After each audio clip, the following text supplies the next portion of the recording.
मिथुन राशि वालों का बहुत स्वागत करता हूँ। कल मैं कहीं पढ़ रहा था नेट पर, तो वहाँ पे लिखा था कि अगर एक कील जो होती है ना, वो भी अगर गाड़ी में आ जाए तो उसका रास्ता बदल जाता है, वो मंजिल से चूक सकती है। इसी तरह से अगर हमारी लाइफ में भी कुछ नेगेटिव थॉट्स हैं, कोई गहरी प्रॉब्लम है जिस पे हम ज़्यादा ध्यान दे रहे हैं, तो वो हमें अपने लक्ष्य से भटका सकती है। पर इसके बाद मेरे मन में ख्याल आया कि भाई गहरी प्रॉब्लम तो लाइफ में आ ही जाती हैं, कोई ना कोई कील तो रास्ते में चुभ ही जाती है। शायद अभी अधूरी है ये बात, और जितनी शायरी आती है उसके अकॉर्डिंग मैंने सोचा कि गड्ढे दिख जाते हैं रास्तों पर, कीलें दिखा नहीं करती, जीतते वही है जिंदगी में, गाड़ियां जिनकी पंचर के बाद भी रुका नहीं करती। सेंस इसका यही है कि बड़ी दिक्कतों के बाद, सब कुछ उल्टा पुल्टा हो जाने के बाद भी जो हिम्मत नहीं खोता है, अंततः जीत उसी की होती है। असली विजेता वही है।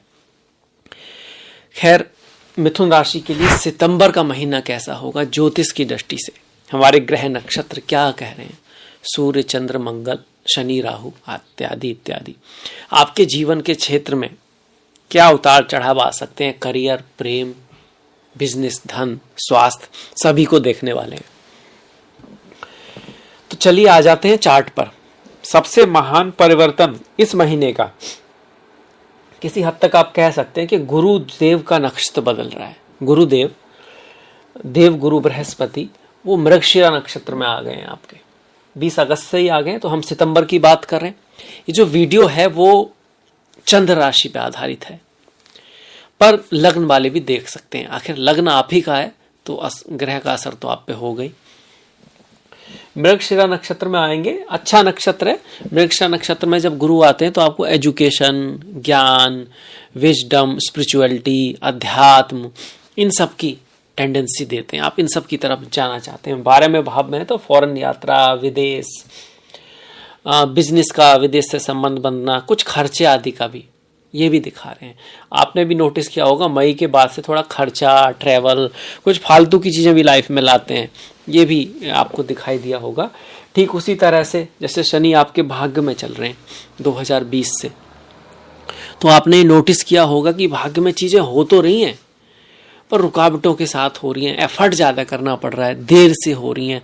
कई बार 2-3 बार में जब कुछ करते हैं तब हो रहा है। अगर ऐसा हो रहा है तो लिखिएगा ज़रूर, क्योंकि शनि भाग्य में चल रहे हैं। पर इन द एंड जिस चीज़ को आपने छोड़ा नहीं है, भले ही कैसे बोलते हैं ना कि रास्ते नहीं दिखे, रास्ते में जो उतार चढ़ाव तो आपने थोड़ा नोटिस कर लिया, पर कहीं ना कहीं कोई कील लग जाती है, कोई रुकावट आ ही जाती है। पर उसके बाद भी अगर आपने हिम्मत किया है तो फिर काम हुआ है। ऐसा शनि कर रहे हैं आजकल, और आपको यही मूड रखना भी है कि भाई थोड़ी बहुत चीज़ों में अटकन आ रही है तो उसको छोड़ना नहीं है, लगे रहना है। शनि इसी तरह से, शनि में कोई बड़ा बदलाव नहीं आ रहा।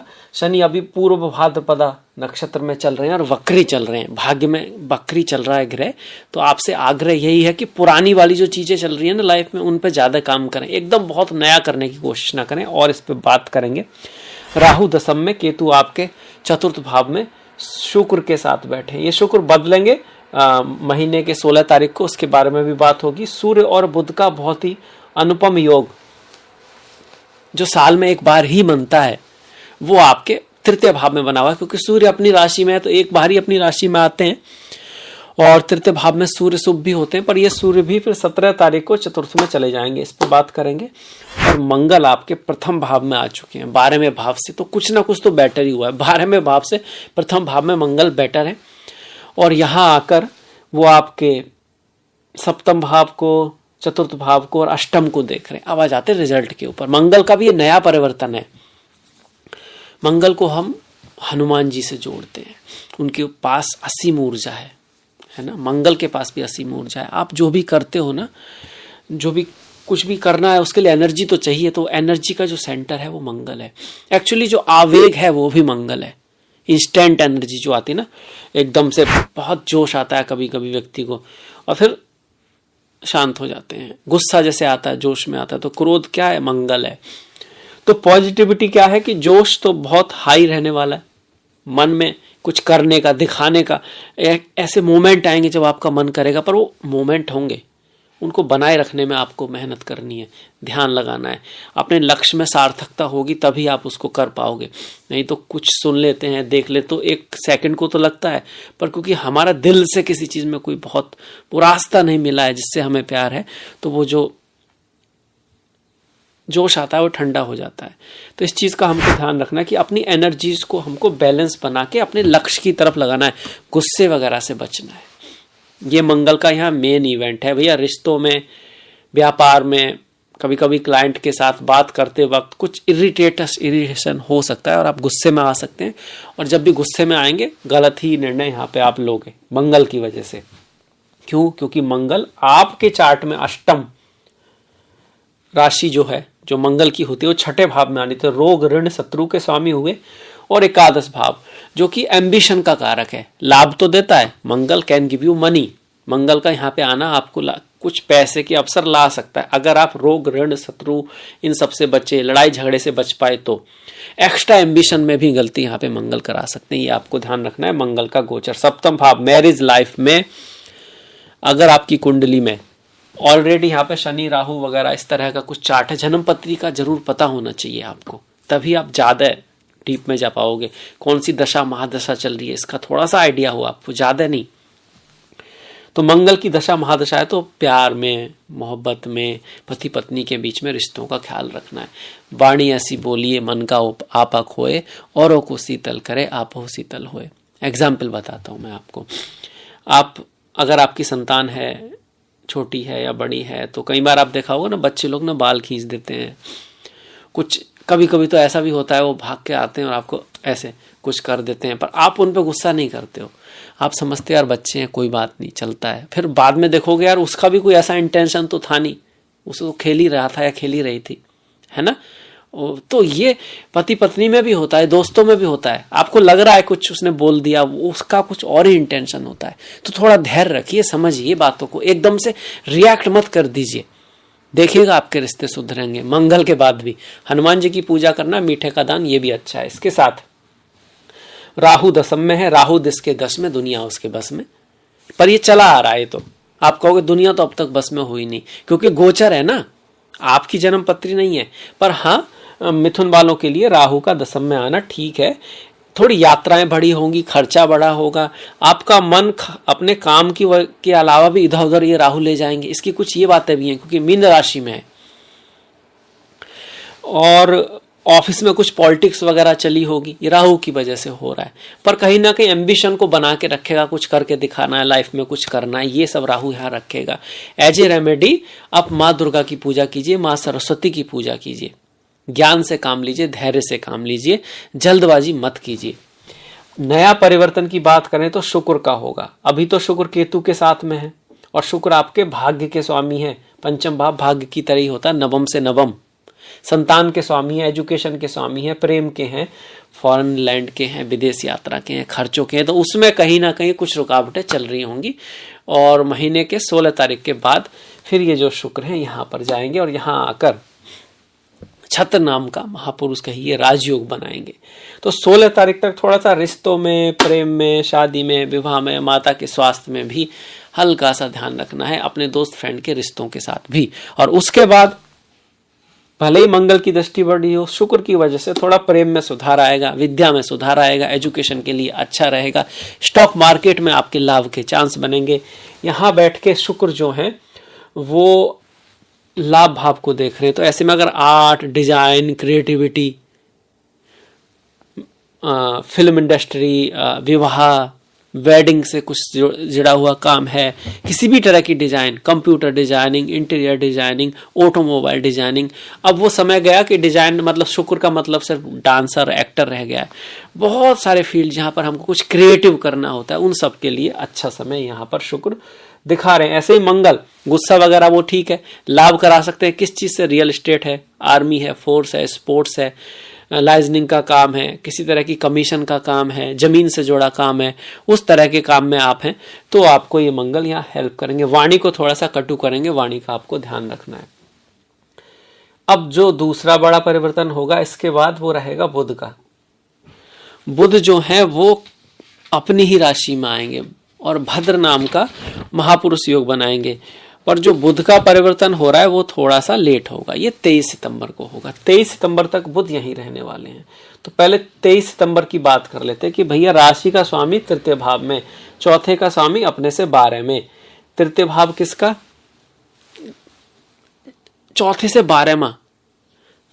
पीस ऑफ माइंड तो थोड़ा कम रहेगा, यात्राएं ज्यादा रहेंगी, ट्रेवल आपको करना पड़ेगा या करना चाहिए, आपके लिए बढ़िया रहेगा। घर से बाहर जाना चाहते हैं, वीजा वगैरह आप कुछ ने आपने कर रखा है, कहीं अब्रॉड जाने की आप सोच रहे हैं, तो ये पॉजिटिव है, उसमें आपका रिजल्ट जो है वो आ सकता है 23 तारीख से पहले पहले।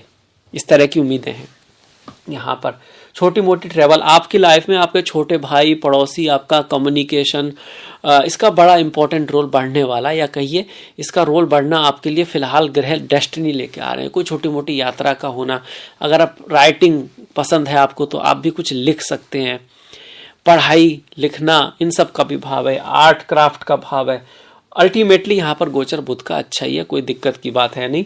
सूर्य और शनि का आमना सामना भी हो रहा है 15 तारीख तक, ये भी ध्यान रखना है। तो बॉस के साथ, पिता के साथ, गुरुओं के साथ आपको बना के रखनी है। दोनों ग्रह अपनी राशि में है तो कहीं ना कहीं स्ट्रॉन्ग पोजीशन है। ये सरकारी जॉब लगने की, प्रमोशन होने का चांस है, बहुत हाई नहीं है।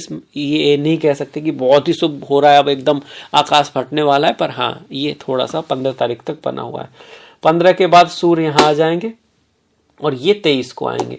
तो 15 को जब सूर्य आएंगे तो चौथे भाव में सूर्य आकर राहु को बैठेंगे, केतु को देखेंगे।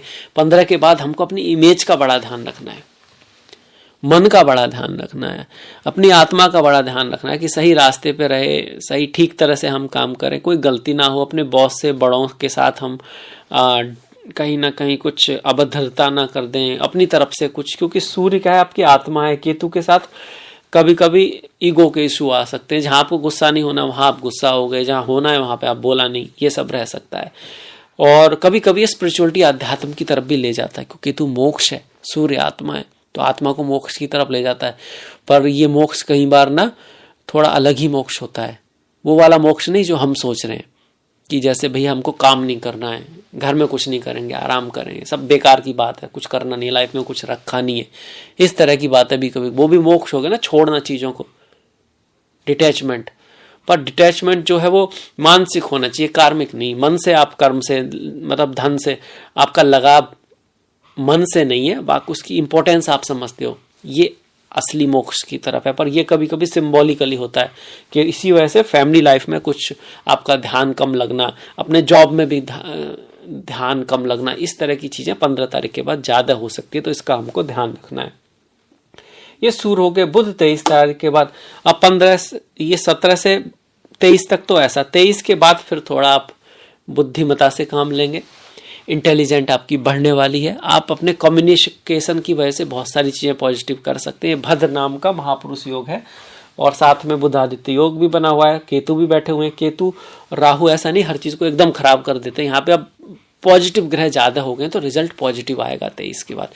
व्यापार आदि के लिए भी अच्छा, आपका काम, कंप्यूटर, कम्युनिकेशन, अकाउंट्स, मैनेजर जो होते हैं, किसी तरह के किस चीज को मैनेज करना होता है, सेल्स आदि से जुड़ा है, तो आपके लिए समय पॉजिटिव होने वाला है।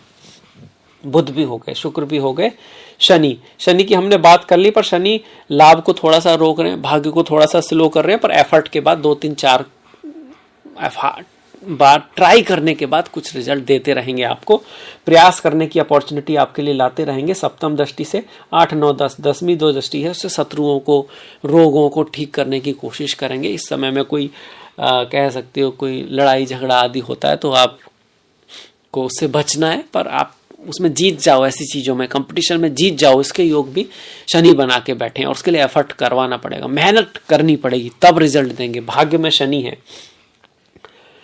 में शनि है, भाग स्लो साथ देगा। कर्म में राहु है, कार्य करने का मन बहुत करेगा, एफर्ट आप बहुत करोगे, कोशिश बहुत करने की रहेगी, पर चीजें धीरे से तो नहीं होंगी। 12वें भाव में गुरु है, खर्चा होता रहेगा, खर्चा बढ़ा रहेगा और खर्चा अच्छी चीज़ों पर भी होगा, जैसे एजुकेशन पे हो गया, कुछ सीखने पे हो गया, दान धर्म पे हो गया, स्पिरिचुअलिटी अध्यात्म की तरफ आपका मन रहेगा। यहाँ से गुरु 1 2 3 4 5 पंचम भाव पे दृष्टि डाल के ये जो केतु है इसको स्पिरिचुअल कर रहे हैं, अध्यात्म की तरफ ले जा रहे हैं।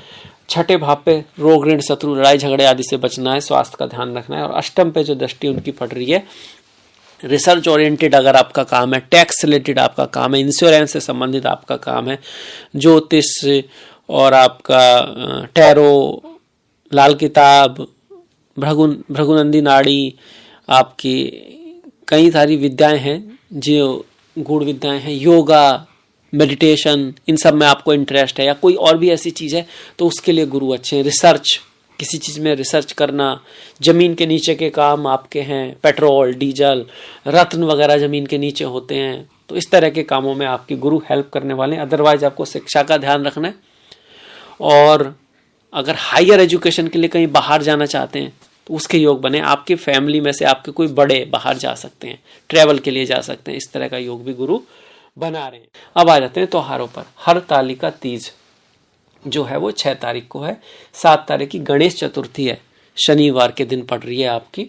15 को ओणम है, 15 को अनंत चतुर्दशी है, मंगल के दिन होगी। इस दिन भगवान विष्णु का विष्णु सहस्त्र नाम का जाप करना बहुत बढ़िया माना गया है।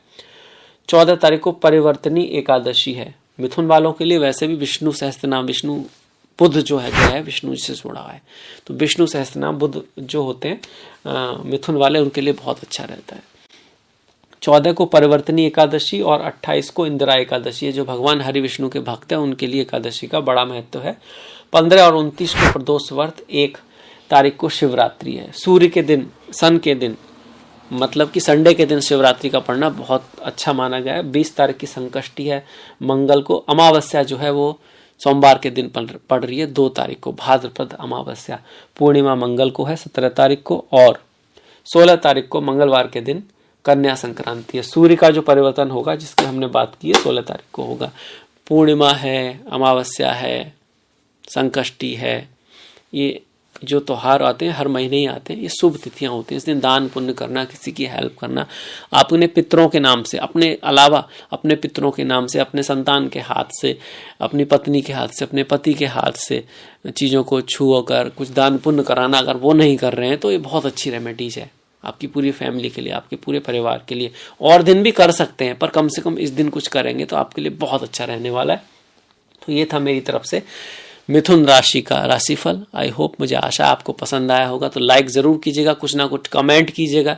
और अगर आपने अब तक सब्सक्राइब नहीं किया और ज्योतिष में आपकी रुचि है तो सब्सक्राइब कर सकते हैं। आपसे मुलाकात होगी नेक्स्ट वीडियो में, तब तक के लिए अपना ख्याल रखें। नमस्कार, बहुत बहुत धन्यवाद।